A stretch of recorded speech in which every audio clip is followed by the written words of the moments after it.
Hello friends, മഴനൂര് മുംബൈയിലേക്ക് എല്ലാവർക്കും സ്വാഗതം. അങ്ങനെ ഹരിയെ നേരെ കടപ്പാട്ട് വീട്ടിലേക്ക് കൊണ്ടുവരുവാണ് ചോദ്യം ചെയ്യാനായിട്ട്. അപ്പോൾ ഹരിയെ കൊണ്ടുവന്നിട്ട് പോലീസ് പുറത്ത് നിന്ന് ഒത്തിരി തവണ ഹോൺ അടിക്കുകയാണ്. അകത്തുനിന്ന് ആരും ഇറങ്ങി വരുന്നില്ല. അപ്പോൾ തന്നെ എസ് ഐയോട് പറയുന്നുണ്ട്, അതെ അകത്ത് ആരും ഇല്ലെന്നാണ് തോന്നുന്നത്, സാർ ഒന്ന് ഫോൺ ചെയ്യാവോ എന്ന്. അങ്ങനെ ഫോണിൽ വിളിക്കുകയാണ്. മനുവാണ് ഫോൺ എടുക്കുന്നത്. അപ്പോൾ ആരാ എന്താന്നൊക്കെ ചോദിക്കുക. ഞങ്ങൾ പോലീസാ, വെളിയിൽ നിൽപ്പുണ്ട്, എന്താ കഥക് തുറക്കാത്തതെന്ന് ചോദിക്കുകയാണ് കേട്ടോ. അപ്പോൾ മനു പറയുന്നുണ്ട്, അത് സാറ് റോഡിൽ കൂടെ ഒത്തിരി വാഹനങ്ങൾ പോകുന്നതല്ലേ, ഹോൺ അടിച്ച് പോകുന്ന കാരണം ഞാനത് ശ്രദ്ധിച്ചില്ല, വേറെ ഏതെങ്കിലും വാഹനമായിരിക്കുമെന്നാണ് ഞാൻ കരുതിയത്. ശരി, എന്നാൽ പിന്നെ വാതിൽ തുറക്ക്. അങ്ങനെ മനു ഓടിപ്പോയി റിമോട്ട് എടുത്തുകൊണ്ട് പോയി ഗേറ്റ് തുറന്നു കൊടുക്കുകയാണ്. ജീപ്പ് നേരെ അകത്തേക്ക് കയറി വരുന്നുണ്ട്. കയറി അതിൽ നിന്നും ഹരിയെ പിടിച്ചിറക്കുകയാണ് കേട്ടോ. വലിച്ച് പിടിച്ചങ്ങോട്ട് ഇറക്കുമ്പോൾ തന്നെ മനു അങ്ങ് വല്ലാതായി പോവാണ്. സ്വന്തം സഹോദരനല്ലേ എത്രയൊക്കെ ആയാലും. ഹരിക്കാണെങ്കിൽ ഒരു കൂസലും ഇല്ല. ഏട്ടനെ ഒന്ന് നോക്കണുണ്ട്. തല കുനിച്ച് നേരെ അകത്തേക്ക് നടന്നു പോവാണ്.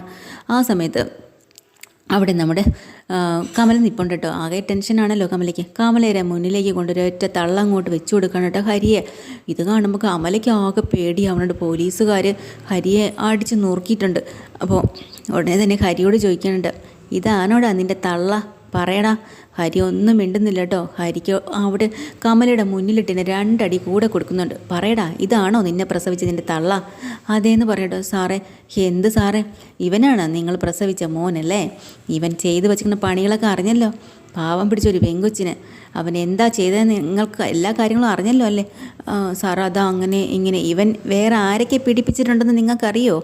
അറിയില്ല സാറേ. ഇവിടെ ജോലിക്ക് നിന്ന ഒരു പെങ്കൊച്ചില്ലേ അലീന എന്ന് പറഞ്ഞ്, ആ പെങ്കൊച്ചിനെയും ഇവൻ പീഡിപ്പിക്കാൻ ശ്രമിച്ചു എന്നുള്ള കാര്യം നിങ്ങൾക്കറിയോ? അറിയില്ല സാറേ. അറിയില്ലേ? അവൾക്ക് മോതിരമോ പണമോ എന്തൊക്കെ കൊടുത്ത് സ്വാധീനിക്കാൻ ശ്രമിച്ച കാര്യം നിങ്ങൾക്കറിയോ? അറിയില്ല സാർ. നിങ്ങൾക്കറിയില്ലല്ലേ? അത് ശരി. അപ്പോൾ ഇവൻ അവർക്ക് മയക്കുമരുന്ന് കലക്കി കൊടുത്ത് പീഡിപ്പിക്കാൻ ശ്രമിച്ചതും ആ കുട്ടി ആശുപത്രിയിലായ കാര്യം ഇതൊക്കെ നിങ്ങൾക്കറിയോ? അറിയില്ല. അറിയാം. ആഹാ, ഏതെങ്കിലും ഒന്നിൽ ഉറച്ച് നിൽക്കി നിങ്ങൾ. ഒന്നേ അറിയോ അതോ അറിയില്ലേ? ഏതെങ്കിലും ഒന്നല്ലേ പറയേണ്ടത്? അറിയാം സാറേ. അറിയാമല്ലേ? അപ്പോൾ അന്ന് ആ കേസ് നിങ്ങളാരും അറിയാണ്ട് ഒതുക്കി അങ്ങ് തീർത്തു. അത് ശരി. പക്ഷേ ഇതങ്ങനെ തീർക്കാമെന്ന് ആരും വിചാരിക്കണ്ട മോനെ. നല്ല പോലെ കിട്ടിയിട്ടുണ്ട്. ഇതൊക്കെ ഞാൻ എങ്ങനെ അറിഞ്ഞെന്നായിരിക്കും ഇപ്പോൾ നിങ്ങൾ ചിന്തിക്കുന്നത്. ഇവന് അവൻ കുടിച്ച മുലപ്പാൽ വരെ ഞങ്ങൾ ഇടിച്ച് പിഴിഞ്ഞ് പുറത്തെടുത്തിട്ടുണ്ട്. അത്രമാത്രം കൊടുത്തിട്ടുണ്ട്. ഒരു വേദനയിൽ അവൻ അങ്ങ് പറഞ്ഞു പോയതാണ് എന്ന് ഇത്രയും പോലീസ് പറയുമ്പോൾ കമല ആകെ പേടിച്ച് വിറയ്ക്കുന്നുണ്ടോ. മനു നാണം കെട്ട് നിൽക്കുകയാണ്. ഹരിക്ക് എന്താ കൂസൽ? ഒരു കൂസലും ഇല്ല. അപ്പം വീണ്ടും പറയണം, ഇവൻ കോളേജ് കുമാരനല്ലേ, പഠിക്കാനാണോടാ നീ പോണത്? നീ എന്ത് പരിപാടിക്കാണ് പോണത്? പെൺവിഷയത്തിൽ ഇവൻ വളരെ കേമനാണ്. എന്തായാലും ഇവൻ്റെ മുറിയൊന്നും നിങ്ങൾ കാണിച്ചതാ. അവിടെ ഇനി ബാക്കി എന്തൊക്കെ കൊണ്ട് വെച്ചിട്ടുണ്ടെങ്കിൽ ഞങ്ങളൊന്ന് നോക്കട്ടെ. സാർ അത് കാണിച്ചു തരാനല്ലേ പറഞ്ഞത്. അങ്ങനെ കമല നേരെ മേളിലേക്ക് കയറി പോവാണ്. തൊട്ട് പറയുക ഹരിയും തൂക്കിയെടുത്തുകൊണ്ട് പോലീസുകാരന്മാർ പോവാണ് കേട്ടോ. അങ്ങനെ മുറി കാണിച്ചു കൊടുക്കുമ്പോൾ അകത്ത് കയറിയിട്ട്, പുസ്തകങ്ങളൊക്കെ ഉണ്ടല്ലോടാ, നീ പഠിക്കുന്നുണ്ടാ? കോളേജിലാണ് പോകണമെന്നും പറഞ്ഞ് വേറെയാണല്ലോ നിൻ്റെ പരിപാടി. എന്തായാലും ഒരു കാര്യം ചെയ്യാം, ഇവിടേക്ക് ഒന്ന് അരിച്ചു നോക്ക് സാറേ. ഇതിനകത്ത് എന്തെങ്കിലും ഉണ്ടോ നോക്ക്. ഇവൻ്റെ പെൻഡ്രൈവോ ലാപ്ടോപ്പോ വേറെ വല്ല കഞ്ചാവോ മയക്കുമരുന്നോ എന്തെങ്കിലും ഫോട്ടോസോ ഒക്കെ ഉണ്ടെങ്കിൽ എല്ലാം തെളിവായിട്ടങ്ങ് എടുത്തോ. തോണ്ടി മുതലായിട്ട് ഇരുന്നോട്ടെ. അങ്ങനെ അയാൾ അവിടെ എല്ലാം പരിശോധിക്കുന്നുണ്ട്. നോക്കുമ്പോൾ ഹരിയോട് പറയുന്നുണ്ട്, എടുത്തു കൊടുക്കണമെന്ന്. സാറേ, കയ്യിൽ വിലങ്ങ്. നീ കാണിച്ചു കൊടുത്താൽ മതി, വിലങ്ങൊന്നും അഴിക്കേണ്ട ആവശ്യമില്ല, ഞങ്ങൾ അങ്ങ് എടുത്തോളാം കേട്ടോ. അങ്ങനെ കാണിച്ചു കൊടുക്കുന്നുണ്ട്. ഹരി ഡ്രോയറിൽ ഉണ്ടെന്ന്. അങ്ങനെ ഡ്രോയർ എടുത്തിട്ട് മൊബൈൽ ഫോണും ലാപ്ടോപ്പും കാര്യങ്ങളൊക്കെ എടുക്കുവാണ്. സിം കാർഡും എന്തൊക്കെ മെമ്മറി കാർഡുകളും ഒക്കെ പോലീസിൻ്റെ കൈ കിട്ടുന്നുണ്ട് കേട്ടോ. അവസാനം പോലീസ് ചോദിക്കുന്നു, എടാ മറ്റേ സാധനം എന്തിയടാ? എന്താ സാറേ? എടാ നീ ഉപയോഗിക്കുന്നില്ലേ കഞ്ചാവ്? എവിടെ പറ. അയ്യോ, ഞാനതൊന്നും ഉപയോഗിക്കില്ല, എനിക്കിവിടെ ഇല്ല സാർ. ആര് പറഞ്ഞിടന്ന് ഒറ്റ അടി അടുത്ത് കൊടുക്കുക കേട്ടോ. കമലാകെ പേടിച്ച് വിറച്ച് നിൽക്കണ. അമ്മയുടെ മുമ്പിൽ വെച്ചിട്ട് എന്നെ കിട്ടിയിട്ടുണ്ട്. അങ്ങനെ സാർ അത് അവിടെയുണ്ട് എന്ന് പറഞ്ഞ് ഷെൽഫിൻ്റെ അടിയിൽ ഒരു ചെറിയ ആരും കാണാതെ അവിടെ ഒളിപ്പിച്ച് വെച്ചിരുന്ന 1-2 പാക്കറ്റുകൾ എടുക്കാൻ. ഇതാണല്ലേ സാധനം, കൊള്ളാമല്ലോ. ഇതിലും കൂടിയ ഐറ്റംസ് ഒന്നും ഇല്ലടാ. പറയടാ. അത് പറയടാ, നിൻ്റെ കയ്യിൽ ഇല്ലാത്ത സാധനങ്ങളൊന്നും ഇല്ലല്ലോ. നിനക്കിത് സ്ഥിരം തൊഴിലല്ലേ, പെൺപിള്ളേർക്ക് മയക്കുമരുന്ന് കലക്കി കൊടുക്കലും വശീകരിച്ച് കൊണ്ടുപോകലും പീഡിപ്പിക്കുന്നതൊക്കെ. അതുകൊണ്ട് ഇനിയും കാണും. അങ്ങനെ അവിടെയുള്ള എല്ലാ തെളിവും തൊണ്ടി മുതലാക്കി പോലീസ് താരം എടുക്കുകയാണ്. എന്നിട്ട് കൂടെ വന്ന ആളിനോട് പറയുന്നുണ്ട്, ഇതേ കളയരുത്. അവസാനം കേസ് തീരുന്നത് വരെയും തൊണ്ടി മുതലായിട്ട് സൂക്ഷിക്കേണ്ട കാര്യങ്ങളാണ്, നിങ്ങളിത് വെച്ചോ എന്ന് പറഞ്ഞാൽ അയാളുടെ കയ്യിലേക്ക് ഇത് കൊടുക്കുക.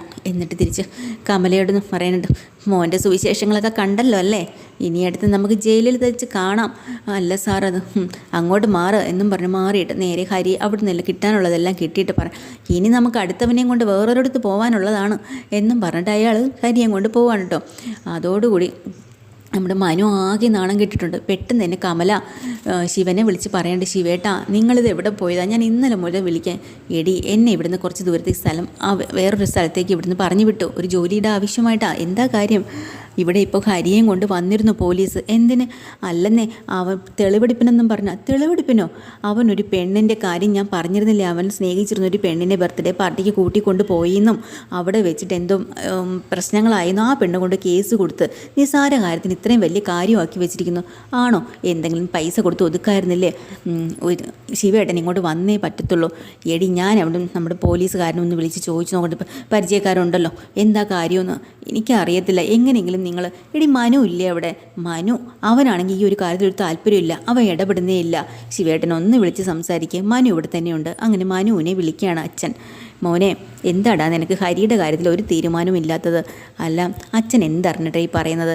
ഇടാ ആ പെണ്ണ് കൊണ്ട് കേസ് കൊടുത്തു എന്നൊക്കെ പറയുന്നു, ഹരിയെ പോലീസ്. ഇതൊക്കെ നിസ്സാര കാര്യങ്ങൾ. നിനക്ക് എന്തെങ്കിലും സ്വന്തം സഹോദരന് വേണ്ടി ഒന്ന് ആരോടെങ്കിലും പറഞ്ഞോളൂ, ഇതിന് ഞാനിനി ഇവിടുന്ന് വരണോ? അച്ഛാ ദേ അമ്മ പറയും പോലെ അല്ല കാര്യങ്ങളുടെ കിടപ്പ് വശം വളരെ വളരെ പാടുള്ളൊരു കാര്യമാണ്. നമ്മൾ വിചാരിക്കുന്നിടത്തൊന്നും നിൽക്കില്ല. കൈവിട്ട കേസാ. അതെന്താടാ അങ്ങനെ? അതെ, ഈ ഹരി എന്ന് പറയണതേ അവൻ ഒറ്റയ്ക്കല്ല, അവനാണ് ഇതിൻ്റെ മാസ്റ്റർ പ്ലാൻ. അവൻ സ്നേഹിച്ചിരുന്ന പെണ്ണായിരുന്നു അവളെയും കൂട്ടി അവൻ്റെ കൂട്ടുകാരന്മാരും കൂടാത്ത കടപ്പാട്ട് വീട്ടിലെ നമ്മുടെ രോഹിത്തിനെയും കൂടെ കൂട്ടിയിട്ടാണ് ചെന്നിരിക്കുന്നത്. എന്നിട്ട് ആ പെങ്കൊച്ചിനെ എല്ലാവരും കൂടെ എന്താ ചെയ്തതെന്ന് അച്ഛനോട് പറയണോ? ഞാൻ ഇനി പച്ചയ്ക്ക് പറയണോ അച്ഛാ? അതൊരു നിസ്സാര കാര്യമാണോ? ഇനിയിപ്പോൾ സോഷ്യൽ മീഡിയ കംപ്ലീറ്റ് അറിഞ്ഞിട്ടുണ്ട്. പത്രങ്ങളിലെല്ലാം നാളെ അടിച്ച് വരും. നാളെ അച്ഛന് ഗൾഫിലിരിക്കില്ലേ, അവിടുത്തെ പത്രങ്ങളൊക്കെ തുറന്നു നോക്കും മോൻ്റെ സുവിശേഷം. അപ്പോൾ മനസ്സിലാവും അവന് കാര്യത്തിൻ്റെ ഗൗരവം എന്താണെന്ന്. ആർക്കും ഒന്നിലും ഇടപെടാൻ പറ്റില്ല അച്ഛാ. അതുകൊണ്ടാണ് ഞാൻ പറയുന്നത്, അച്ഛൻ എത്രയും വേഗം ഇവിടെ വരണം. കാശ് കൊടുത്തൊന്നും പറ്റുന്നൊരു കാര്യമില്ല, ഇത് വളരെ ഗുരുതരമാണ്. പ്രത്യേകിച്ചും ആ പെണ്ണിന് 18 വയസ്സ് പോലും തികഞ്ഞിട്ടില്ല എന്നാണ് അറിയുന്നത്. ആണോടാ? അത്രയ്ക്ക് പ്രശ്നമാണോ? അതെ അച്ഛാ, അച്ഛൻ വന്നേ പറ്റൂ. അങ്ങനെയാണെങ്കിൽ എത്രയും വേഗം ഞാൻ വന്നേക്കാടാ എന്നിങ്ങനെ ശിവൻ പറയാട്ടോ. അതുപോലെ സുനന്ദയുടെ ഭർത്താവിനെ വിളിച്ചിട്ട്, അയാൾ അവിടുത്തെ പോലീസുകാരനാണല്ലോ ആ ഏരിയയിൽ, വിളിച്ചിട്ട് അതായത് ബാലചന്ദ്രൻ്റെ അളിയൻ കാര്യങ്ങളൊക്കെ പറയുവാണല്ലോ നമ്മുടെ മനു എങ്ങനെയെങ്കിലും സഹായിക്കണമെന്ന്. അപ്പോൾ അയാൾ പറയുന്നുണ്ട്, ഞാൻ ഈ കാര്യങ്ങളൊക്കെ ഇന്നാണ് അവിടെ അറിഞ്ഞത്, ഞാനിപ്പോൾ അറിയുന്നതേ ഉള്ളൂ. അതെന്താ നമ്മുടെ ചുറ്റുവട്ടം നിന്നിട്ട് പോലീസിൽ തന്നെ ജോലി ഉണ്ടായിട്ടും അങ്ങൾ എന്തെയ്തൊന്നും അറിഞ്ഞില്ലേ? അതുകൊണ്ടല്ല, എന്നെ സ്ഥലം മാറ്റിയതാണ് കുറച്ച് ഇതായിട്ട്. അത് ശരി, അപ്പോൾ ഇത് അറിഞ്ഞുകൊണ്ടാണോ? ആയിരിക്കാം. എന്നാലും നമുക്ക് ഹരിയെയും രോഹിത്തിനെയും എങ്ങനെയെങ്കിലും പുറത്തിറക്കണ്ടേ, ജാമ്യത്തിലെങ്കിലും ഇറക്കണ്ടേ? അതിനുവേണ്ടി ഒന്ന് സഹായിച്ചൂടെ? എടാ ഇത് കൈവിട്ട കളിയാണ്, ഞാൻ വിചാരിച്ചോളും നടക്കുമെന്ന് എനിക്ക് തോന്നുന്നില്ല. നിങ്ങൾ എന്താ ഇത്ര താല്പര്യമില്ലാത്ത രീതി പറയുന്നത്? ഈ ഓരോരുത്തരും അവരവരുടെ പാർട്ടിയിലുള്ളവരാണെങ്കിലും ജോലിയിലുള്ളവരാണെങ്കിലും ഗവൺമെൻറ് ജീവനക്കാരും സ്വന്തക്കാർക്ക് വേണ്ടിയിട്ടാണ് നിൽക്കുന്നത്. ഒരു ജോലിയാണെങ്കിൽ പോലും സ്വന്തക്കാരെ കയറ്റിവിടണം, സ്വന്തം ആളുകളെ കയറ്റിവിടണം. ഈ ഒരു കാര്യം വന്നപ്പോൾ നിങ്ങൾക്ക് എന്ത് പറ്റി? സ്വന്തം ഇതാരാ? നിങ്ങളുടെ സ്വന്തം സഹോദരിയുടെ നിങ്ങളുടെ ഭാര്യയുടെ സഹോദരൻ്റെ മകനാ രോഹിത്ത്. അവനാണ് അകത്ത് കിടക്കുന്നത്. അവനെ ഒന്ന് ജാമ്യത്തിൽ ഇറക്കാൻ വേണ്ടി നിങ്ങൾ സഹായിക്കണ്ടേ? എന്താ അങ്ങളെ ഇത്? ഒരു ഉപകാരം ഇല്ലേ നിങ്ങളെ കൊണ്ട്? എടാ ഞാനൊന്ന് ശ്രമിക്കാം എന്ന് പറഞ്ഞാൽ അയാളും ഫോൺ വയ്ക്കട്ടോ. മനു ആകെ കലിപ്പിലായി. ഫോൺ എടുത്ത് അങ്ങോട്ട് എറിഞ്ഞിട്ട് ഒന്നിനെ കൊണ്ട് ഒരു ഗുണവുമില്ല, ഒരു ഉപകാരത്തിനുമില്ല എന്നൊക്കെ മനു ദേഷ്യപ്പെട്ട് പറയട്ടോ. ഇതെല്ലാം കഴിഞ്ഞ് പോലീസ് നേരെ ചെല്ലുന്നത് അലീനയുടെ അങ്ങോട്ടാണ്, കടപ്പാട്ടേക്കാണ്. അവിടെ ചെന്ന് ഹോൺ അടിക്കുന്നുണ്ട്. അങ്ങനെ അലീന പേടിച്ച് നമ്മുടെ കൃഷ്ണമോളോട് പറഞ്ഞ, മോളെ പോലീസാണ് വന്നത്. അങ്ങനെ പോലീസ് ഒന്ന് തുറന്നു കൊടുക്കാൻ കേട്ടോ. അവിടെ വന്നിട്ട് പോലീസ് ശരിക്കും അലീനെ ചോദ്യം ചെയ്യാനാണ് വന്നത്. കാരണം അലീന ഹരിയാൽ പീഡിപ്പിക്കപ്പെട്ടിട്ടുണ്ടോ എന്നറിയണം. ഹരി നേരത്തെ ഇങ്ങനെ ചെയ്തിട്ടുണ്ട്, ഇത് കേസ് കൊടുക്കുകയോ ഒന്നും ചെയ്തിട്ടില്ല. അപ്പോൾ അതെന്താണ് കാര്യം? അപ്പോൾ അതിനെക്കുറിച്ച് അന്വേഷിക്കുകയാണ് കേട്ടോ. അപ്പം പോലീസ് സ്റ്റേഷനിലേക്ക് പോയി വിശദമായിട്ട് ചോദ്യം ചെയ്യണമെന്ന് പറയാണ്. അലീന പറയുന്നുണ്ട്, അതൊന്നും വേണ്ട, എന്നോട് ചോദിക്കാനുള്ളത് ഇവിടെ വെച്ച് നിങ്ങൾക്ക് ചോദിച്ചുകൂടെ? അത് നീയല്ല തീരുമാനിക്കുന്നത്, ഞങ്ങളാണ്. അപ്പോൾ സ്റ്റേഷനിൽ വെച്ചാണ് ഞങ്ങൾക്ക് ചോദിക്കാനുള്ള താല്പര്യം, അതുകൊണ്ട് തന്നെ നീ സ്റ്റേഷനിലേക്ക് വരണം എന്ന് പോലീസുകാർ ദേഷ്യത്തോട് പറയാട്ടോ. അങ്ങനെ ഒരു വനിതാ പോലീസ് നമ്മുടെ അലീനയും കൊണ്ട് നേരെ പോലീസ് സ്റ്റേഷനിലേക്ക് പോവാണ് കേട്ടോ. എപ്പിസോഡിൽ ഡീറ്റെയിൽഡ് എപ്പിസോഡ് വീണ്ടും വരാൻ. ചാനൽ ഇഷ്ടമല്ല ലൈക്ക് ചെയ്യുക, സബ്സ്ക്രൈബ് ചെയ്യുക. Thank you.